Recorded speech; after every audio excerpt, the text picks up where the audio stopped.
두 마음을 품은 사람들. 자, 오늘 우리가 이번 주일까지 해서 VIP 작정을 이렇게 하게 됩니다. 물론 코로나 시기에 쉽지 않은 도전이죠. 쉽지는 않습니다만 불가능한 것은 또 아닙니다. 우리가 이 천사도 흠모할 만한 아름다운 소식을 나만 갖고 있을 수 없어. 네.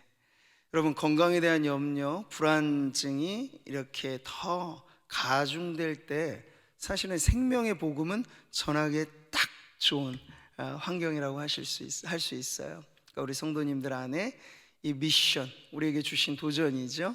그것이 우리의 인생을 이끌어갈 수 있도록만 우리가 순종의 마음을 내어드리고 순종의 우리의 발걸음을 내어드리시기를 바랍니다. 그래서 구원의 역사가 내가 어찌해서 되는 것, 여러분 그렇게 생각하면 부담스럽죠. 그게 아니고 우리는 그냥 주님이 하라고 맡겨주신 일을 전달하기만 하면 돼요. 네. 완벽한 이 구원의 선물을 주님께서 우리에게 전해주셨잖아요. 그걸 전하는 역할만 하면 된다 하는 그런 마음을 가지고 구원의 역사는 하나님이 이루실 것입니다. 네. 자, 오늘 찬양의 고백처럼 그렇게 성령께서 이 시즌에 우리에게 강력하게, 지금 그래서 교회의 절기는 부활절에서 성령 강림 주일로 또 이동하고 있어요. 우리는 순례하는 교회입니다. 그래서 그렇게 이어가는 이때 더욱더 성도들 안에는 성령의 충만함에 대한 갈급함, 그 사모하는 마음을 가지고 우리가 이전보다 더한 성령의 그 충만함 가운데 붙들리기만 하면요, 여러분 사도행전의 역사를 보면 아시잖아요. 성령에 사로잡힌 사람들을 통해서 하나님이 일하시니까 전혀 새로운 역사들이 막 펼쳐지잖아요. 이 코로나 시기, 여러 가지 어려운 여건 속에 성령으로 살아있는 교회, 성령으로 충만한 성도들이 되어서 여전히 지금도 일하시는 주님과 함께 동역하는 저와 여러분 되기를 주님의 이름으로 축복합니다. 자, 오늘 우리가 말씀을 보면서 먼저 하나 제가 지도를 좀 보여드릴 게 있어요. 화면에 한번 보시면 자세하게 나오지는 않겠습니다만 저 대략적인 저 이미지를 잘 보세요. 이게 선교 단체 중에 오픈도어 선교회가 있습니다. 이 선교회의 아주 주된 사역은 전 세계 150개국 중에서 기독교에 대한 아주 극심한 탄압을 하는 그 나라, 그 안에서의 어떤 탄압받는 그리스도인들의 상황을 전 세계 교인들에게 알리는 그런 역할을 하는 건데, 여러분 2021년 새롭게 이게 업그레이드된 저 기독교 박해 지도입니다. 여러분 보시는 자리가. 근데 대부분 여러분 아시아와 중동, 아프리카, 저기 우리가 사실 10-40 창이라고 말하는 그런 지역 안에 기독교에 대한 박해도 집중되어 있다는 걸 알 수 있어요. 순위로 한 50개 국가를 이렇게 정해놨는데, 여기 보면 주황 색깔은 그것도 뭐 이렇게 가벼운 박해는 아니에요. 매우 높은 수준의 박해고, 거기에 더해서 빨간 색깔은 극심한 수준의 박해를 말합니다. 여러분 저 번호가 눈에 보이셔요? 1번이 어디에 지금 찍혀 있는지가 나오죠? 북한입니다. 이 통계가 나온 이래로 고정의 1위를 늘 차지하고 있는 나라가 바로 북한이라고 하는 나라예요. 그러니까 우리가 그걸 예사롭지 않게 대해서는 안 됩니다. 뭐 평화의 무드니 뭐니 여러 가지 것들을 사실은 정부나 세계적인 분위기로는 만들어가고 있지만, 영적으로 말할 때 이 북한은요 호락호락한 땅이 아니에요. 우리 성도들의 정말 이 영적인 전쟁을 방불케 한 이 싸움에서 바로 가까이에 기독교 박해의 최악의 국가가 있다는 걸 여러분 잊지 마시고, 우리가 밀리면 안 됩니다. 영적으로 더 사실 영적으로 치고 나아가서 보이지 않는 그 가림막들이 좀 부서지고 깨어지고 해서 이 북한 땅이 변화되어지는 그 일에 우리 성도들의 기도가 집중되었으면 좋겠습니다. 그러니까 보신 그 지도가 사실 우리가 앞으로 선교해야 될 지역이에요. 선교사들을 어디로 보내느냐, 그 배치가 사실은 매우 중요한데, 이제 남아있는 국가들은 대부분 이렇게 기독교에 대한 적대적인 국가들이 남아있는 거예요. 종족들도 마찬가지입니다. 근데 거기를 뚫고 들어갈 최정의 요원을 우리가 선발해서 보내는 것이 이제 교회의 매우 중요한 사명이 되겠죠. 자, 여러분이 이 지도의 이미지를 보시면서 지금 우리가 살고 있는 현대라고 하는 이 시대가 얼마나 기독교에 대한 박해가 사실 끊이지 않는가를 좀 보시라고 제가 이 자료를 띄워드린 거예요. 지금도 매일같이 평균 잡아 13명의 성도는 피살당하고 있습니다. 기독교 신앙 때문에. 12개 교회나 기독교 건물은 공격받고 있습니다. 12명의 기독교인이 신앙 때문에 체포, 구금, 투옥이 됩니다. 그 중에 5명은 납치를 되어 실정을 알지 못합니다. 기독교 박해국 상위 50위로 랭킹되어져 있는 이 안에 자그마치 3억 4천만 명의 사람들이 극단적인 박해를 받고 있습니다. 그러니까 지금 우리가 신앙생활하는, 우리는 지금 코로나라고 하는 이러한 초유의 사태에 조심조심 우리의 신앙을 사실은 지켜가는 정도이죠. 이것도 고난은 고난이겠습니다만 예수 믿는다는 이유로 지금도 하루 평균 10수명의 사람들은 순교를 당하고 있어요. 이게 현대라고 우리가 생각하는 미개한 어떤 그 옛 시대의 얘기가 아닌 겁니다.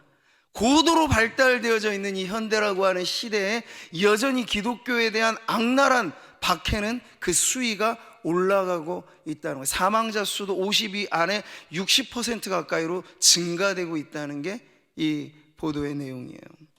그러니 우리는 이 온실 속 화초와 광야에 피어난 꽃을 차이로 들자면 그래도 우리는 아직 온실에 있는 거예요. 뭐라고 이렇게 저렇게 많이 말을 해도 우리는 지금 신앙의 자유가 언론이라든지 여러 가지 간접적인 우회적인 방식으로 우리를 힘들게는 하지만 예수 믿는다고 총칼을 들이내지는 않잖아요. 근데 그러한 상황 속에 우리의 신앙을 지켜내지 못하면 이보다 더한 어려움에 부딪히게 될 때 그때 가서 내 신앙을 나도 지키겠지. 누가 장담할 수 있을까요? 그러니까 지금 이 상황에 언제나 우리는 최선의 신앙으로 하나님 앞에 나아가야지, 때가 되면, 지금 요 시기가 지나면 그렇게 여러분 장담할 수 없다는 이야기예요. 자, 그런데 우리는 이 기독교 박해라고 하는 이 현실의 문제를 그저 부정적인 것으로만 보느냐? 그렇지는 않아요.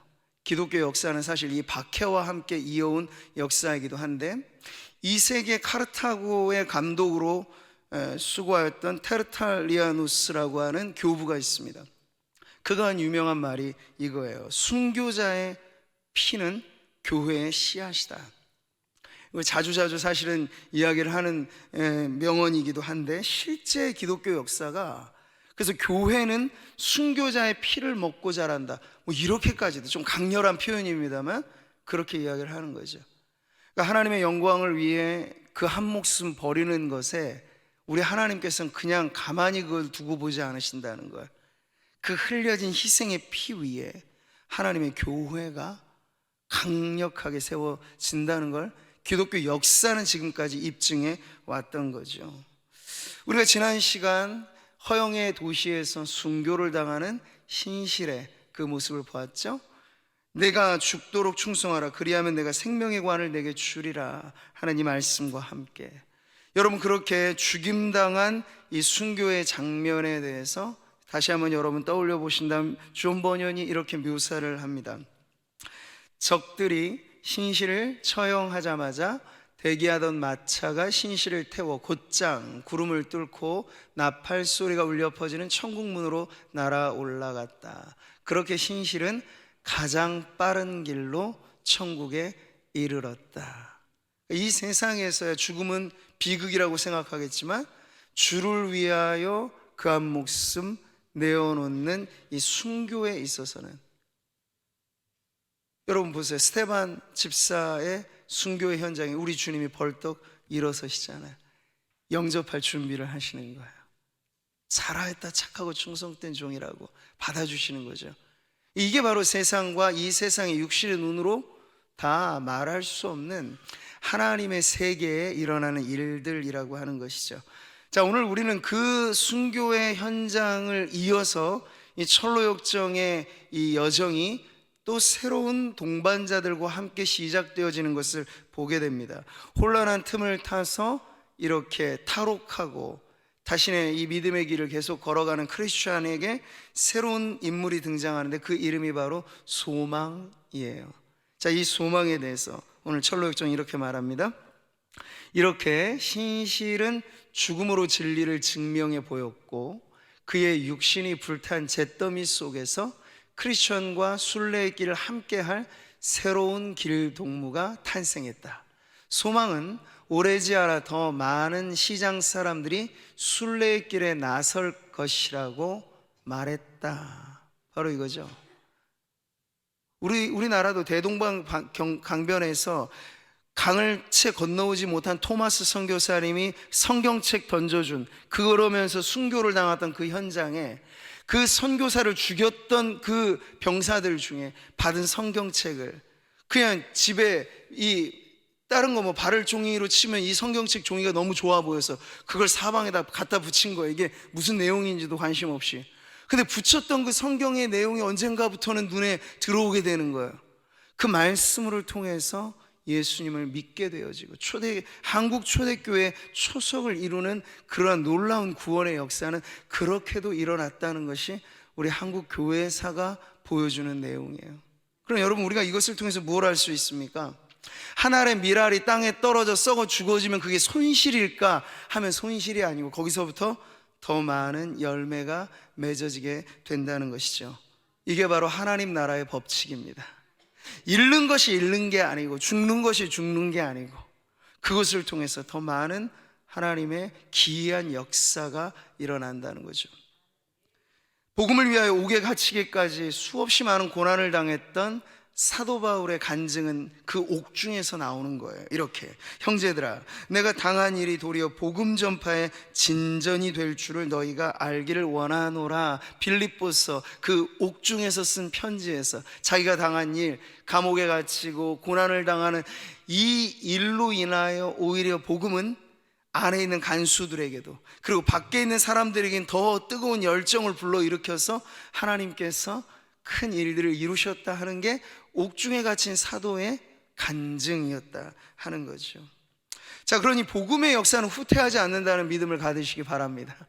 순교가 혹은 핍박이 아무리 빗발치고 세상이 지금보다 더 난리법석으로 요란을 부려도 믿으셔야 돼요. 무엇을? 복음의 역사에 후퇴는 없습니다.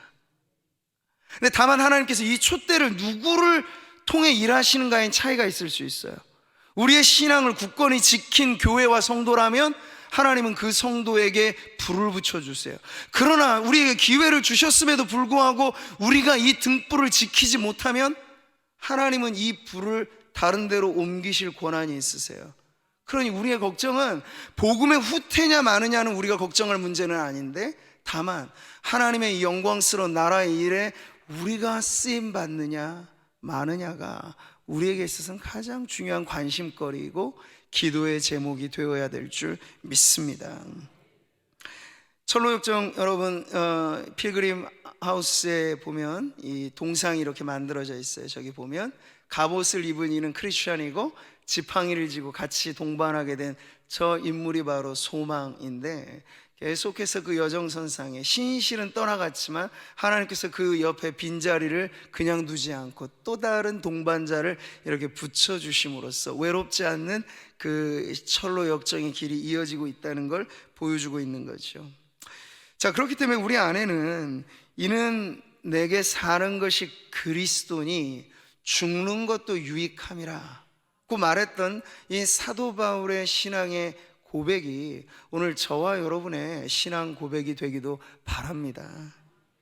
죽음조차 유익하게 하시는 하나님 앞에 성도의 인생은 버릴 것이 없습니다. 버릴 것이 없어요. 우리가 하나님 그렇게나 귀중하게 여기시는데 우리 스스로 우리의 인생에 포기 선언을 하면 되겠습니까? 우리 스스로 내 인생은 아무런 쓸모가 없어 라고 말한다는 건 하나님을 모욕하는 행위예요. 왜? 하나님은 우리를 위해 피값 주고 그 아들의 피로 우리를 사셨는데 우리가 내 인생에 대해서 그렇게 말할 권한이 없다는 거죠.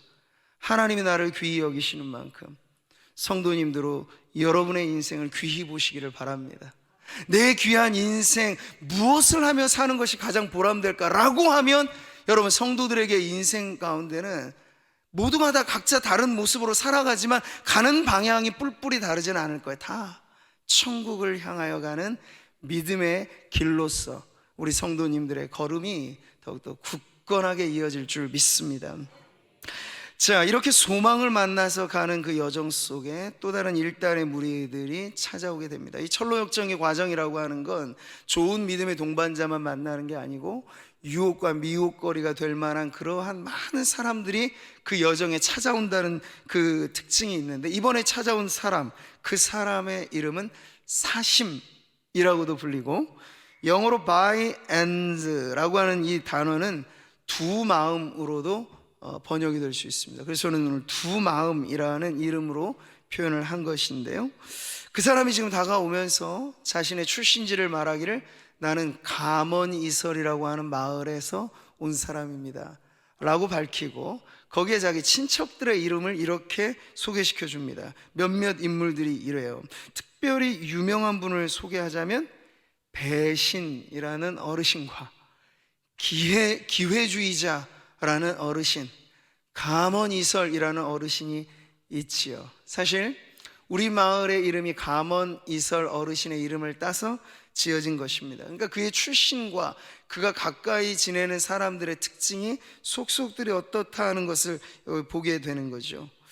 자, 두 마음이 자신의 이런 정체를 밝히면서 말할 때 크리스천은 그의 정체를 간파합니다. 천하의 악질과도 같은 사람이다. 근데 겉으로 보기에는 근데 그게 잘 드러나지 않아요. 왜요? 그가 속해 살아가는 그 마을은 가몬이설이거든요.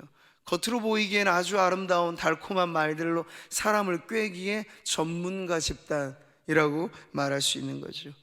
근데 크리스천은 그에 대해 정체를 말할 때 저 사람은 시류를 따라 사는 사람이고 복받기는 바라지만 신앙으로 인하여 고난은 싫어하는 인물이다. 승승장구하는 것만이 능사라고 여기고 주를 위하여 고난당하는 것을 이상히 여기는 그러한 사람이다라고 크리스천은 그의 정체를 폭로합니다. 자, 천국 가는 순례길에 이는 적합한 동행자가 아니라고 이야기를 해주는 거죠. 왜냐하면 우리가 가는 이 길에 늘 그런 것은 아닙니다만, 원하든 원치 않든 우리는 고난이라고 하는 가시밭길을 때로는 걸을 때가 있고, 수없이 많은 사망의 음침한 이 골짜기도 우리가 지날 때가 있고, 이것이 철로역정의 길이기 때문에 이것 자체를 부인하는 사람과 우리가 믿음을 섞을 수 없다는 거죠. 하나님 나라에 들어가려면 고난은 통과해야 할 과정이라고 하는 것을 우리 성도님들의 마음 가운데 잊지 마시기를 바랍니다. 자, 오늘 시편의 말씀에도 보면요, 근데 세상에 많고 많은 사람들은 대부분 이러한 부류라는 걸 알 수 있어요. 여호와여 도우소서, 경건한 자가 끊어지며 충실한 자들이 인생 중에 없어지나이다. 그들이 이웃에게 각기 거짓을 말함이요 아첨하는 입술과 두 마음으로 말하는도다. 네, 이런 사람들이 참 많은 곳이 우리가 살아가는 세상이라는 거죠.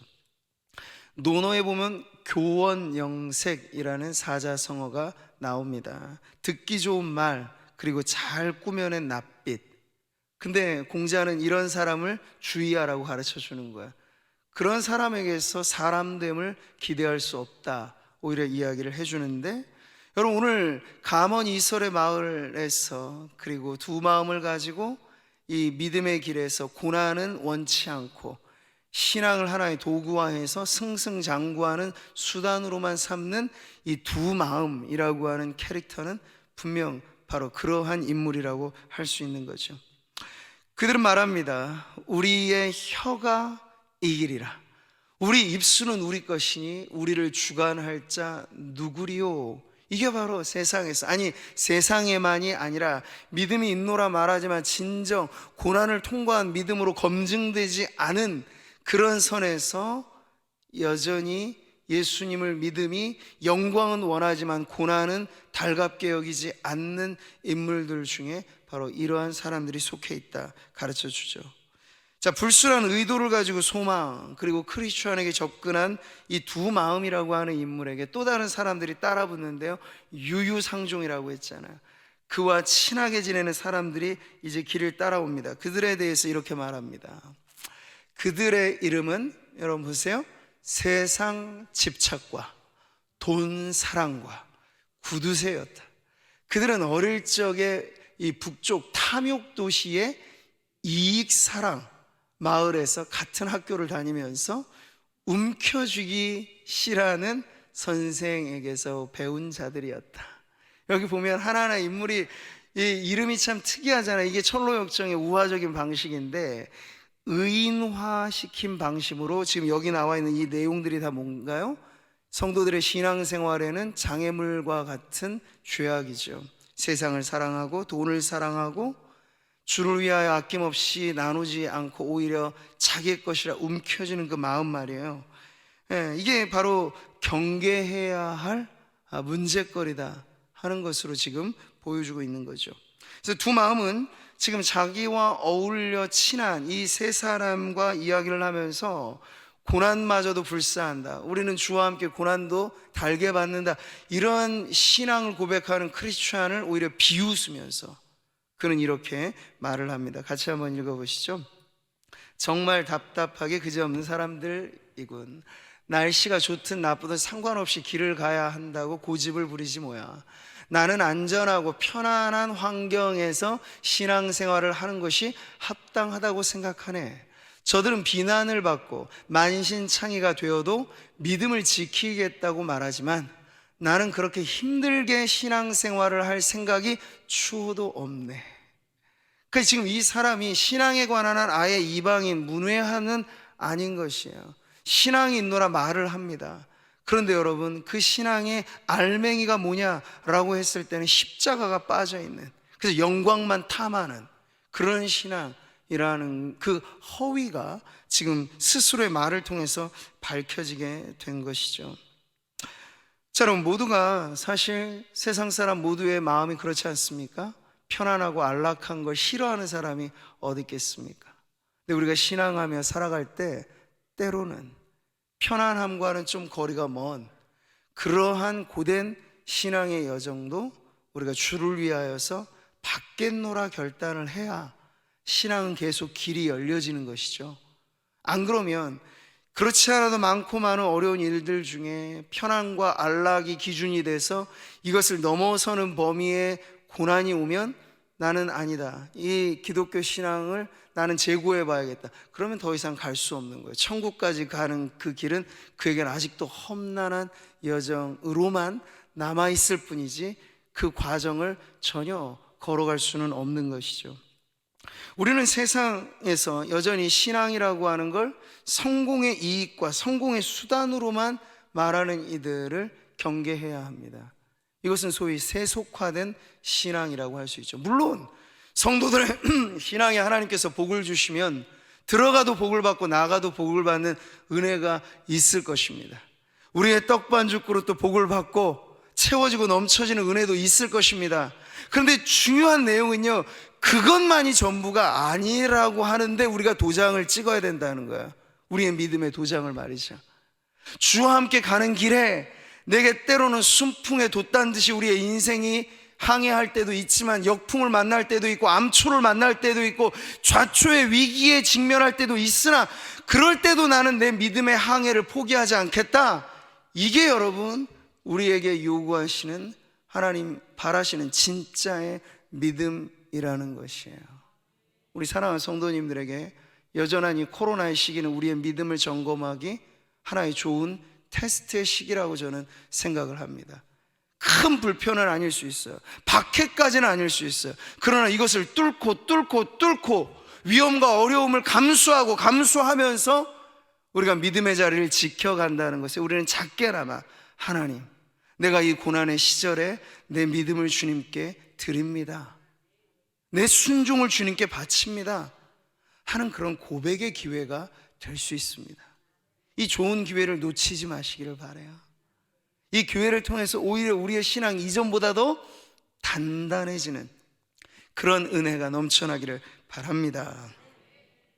내가 두 마음 품은 자들을 미워하고 주의 법을 사랑하나이다.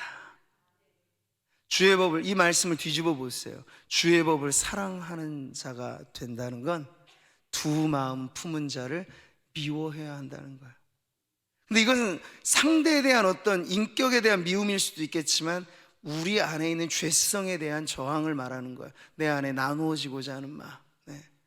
그것을 저항하고 우리는 주의 법을 따라 살겠습니다 하는 그런 결단의 자리로 나아가시기를 바랍니다. 우린 끝으로 오늘 철로역정의 메시지를 통해서 두 마음을 품은 이들에게서 우리가 단호하게 확고하게 취해야 할 태도에 대해서 배우게 되는 거죠. 크리스천과 소망은 그들에게 다가온 이 사심 혹은 두 마음이라고 불려진 사람과 그리고 세상, 집착, 돈자랑, 구두쇠 이런 등등의 이름을 갖고 찾아왔던 지극히 세속화된 인물들과 결연히 결별을 선언하고 그들에게 놓여져 있는 이 길이 고난일지라도 나는 이 길을 걷겠노라 그러한 결단하여 나아가게 되는 것을 보게 됩니다. 자, 이럴 때 여러분 고난이 영광스러운 축복이 된다는 걸 믿어야 이런 단호한 결정과 우리가 흔들리지 않는 믿음의 발걸음이 이어지게 될 것입니다. 주님은 팔복에서 말씀하셨어요. 나로 말미암아 너희를 유혹하고 박해하고 거짓으로 너희를 거슬러 모든 악한 말을 할 때에는 너희에게 복이 있나니 기뻐하고 즐거워하라 하늘에서 너희의 상이 큼이라. 너희 전에 있던 선지자들도 이같이 박해하였느니라. 아멘. 처음에 보여드렸던 그 지도에 붉은색 이 박해의 지도가 여러분 보시기에 야 우리가 저 나라에 속해 있지 않으니 이것 물론 그것도 감사할 고백이겠죠. 그렇다고 여러분 그 나라에서 목숨 걸고 신앙생활을 하는 성도들은 그럼 저주받은 것입니까? 그들은 우리만 못하기 때문에 저런 어려움을 겪는 것일까요? 그들에게 대하여 이 말씀이 적용되지 않겠습니까? 예수님 때문에 박해받고 예수님 때문에 고난받는 그들에게 여러분 하늘의 팡파르가 울려 퍼지는 거예요. 기뻐하고 즐거워하라. 너희에게 줄 상이 크도다. 그럼 여러분 우리는 그만 못하더라도 우리의 생에 원튼 원치 않든 작든 크든 고난이라고 하는 걸 올 때 이게 주를 위하여 내가 감당하는 것이라면 내 죄 때문이 아니고요 내 결여와 내 문제 때문이 아니고 내가 주를 위한 수고로 이런 어려움을 받을 때 오히려 우리는 기뻐해야 할 것입니다. 이 세상에서 다 계산받지 않는 다 환산되지 않는 하늘의 축복이 적립되고 있다는 거예요. 그런 믿음을 가지시고 오히려 고난에 대한 믿음의 그러한 고백이 우리 성도님들에게 넘쳐나시기를 바랍니다. 오늘 말씀을 맺으면서 우리가 믿음의 일편단심하지 못한 두 마음이 뭔가요? 나누어진 마음이죠. 네. 좋을 때는 좋지만 힘들 때는 버리는 것. 신앙도 그렇게 유지하며 살아가는 이에게 있어서 오늘 성경은 우리에게 돌이킬 것을 말씀하십니다. 죄인들아 손을 깨끗이 하라. 두 마음을 품은 자들아 마음을 성결하게 하라. 두 마음을 품은 걸 성결하게 한다는 건 다시 하나님 앞에 한 마음을 가지라는 거야. 내 인생의 어떠한 자리에도 나는 주와 함께 가겠습니다. 사랑하는 성도 여러분, 우리가 걸어가는 신앙의 여정, 여전히 우리를 곁길로 잡아끄는 이 미혹은 끊임없이 우리에게 다가올 겁니다. 우리가 가지 않아도 우리에게 오는 미혹이 있을 거예요. 그럴 때 우리가 내가 걷는 이 길이 십자가의 길이고 주님이 나에게 원하시는 길이라 라고 하는 것은 확신이 있다면 어떤 이들이 와서 우리를 흔들고 미혹해도 우리가 흔들림 없이 이 신앙의 여정을 이어가게 될 줄 믿습니다. 저들은 그들이 생각하는 그 지대가 안전지대라고 생각하겠습니다만 오늘 성경은 가르쳐 주기를 하나님이 진정 우리에게 허락하신 그 인생의 자리야말로 가장 안전한 자리라고 하는 거 오늘 5절의 말씀에서 이렇게 들려주죠. 여호와의 말씀에 가련한 자들의 눌림과 궁핍한 자들의 탄식으로 말미암아 내가 이제 일어나 그가 원하는 안전한 지대에 두리라 하시도다. 아멘. 오늘 우리 성도님들이 걸어가는 그 모든 인생의 자리가 하나님이 함께 계시기 때문에 안전이 보장된 자리. 그럼 고난의 문제를 넘어서는 것이죠. 하나님께서 영원한 생명으로 우리를 붙잡아 주시는 그 영혼의 안전지대, 그것이 우리 성도님들의 삶의 자리가 되기를 주님의 이름으로 축복합니다.